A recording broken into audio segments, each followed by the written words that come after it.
Almost 5 years ago, nag-umpisa ako na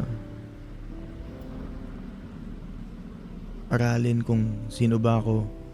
Gusto kong matutunan kung ano bang gusto kong gawin sa buhay ko. Sinubukan kong, actually hindi ko sinubukan.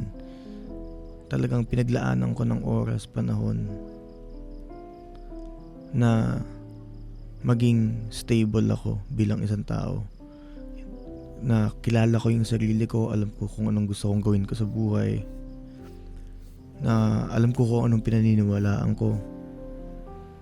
Kilala ko kung kanino ako nananampalataya. And sa totoo lang, it was good.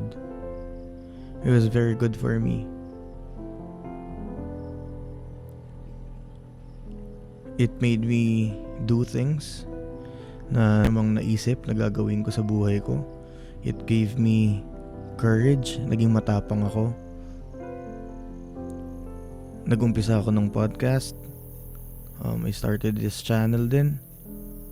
Kasi I knew na I need to heed this creative side na meron ako. Kasi I believe in a God that created the heavens and the earth.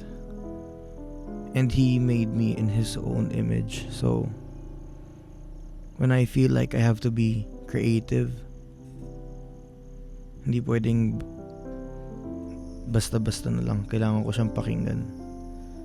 Pero, recently,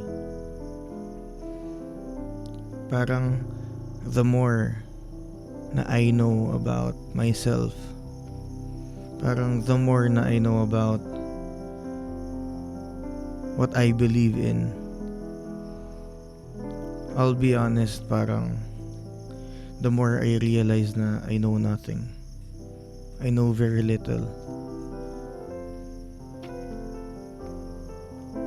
So it leaves me questioning anong purpose, anong dahilan, or ano pang para saan pa yung ilang taon ng buhay ko recently na sinubukan kong intindihin kung sino ako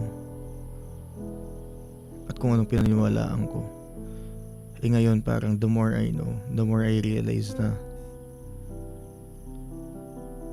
wala pala akong alam. I'm still trying to figure things out. Don't get me wrong, I've seen the light. Nakita ko na yung liwanag. And as much as possible, I want to keep myself there. I want to keep myself where the light is. Pero sa totoo lang, I've also come to realize na kahit pala na nakita ko na ang liwanag, sanay pa rin ako sa dilim.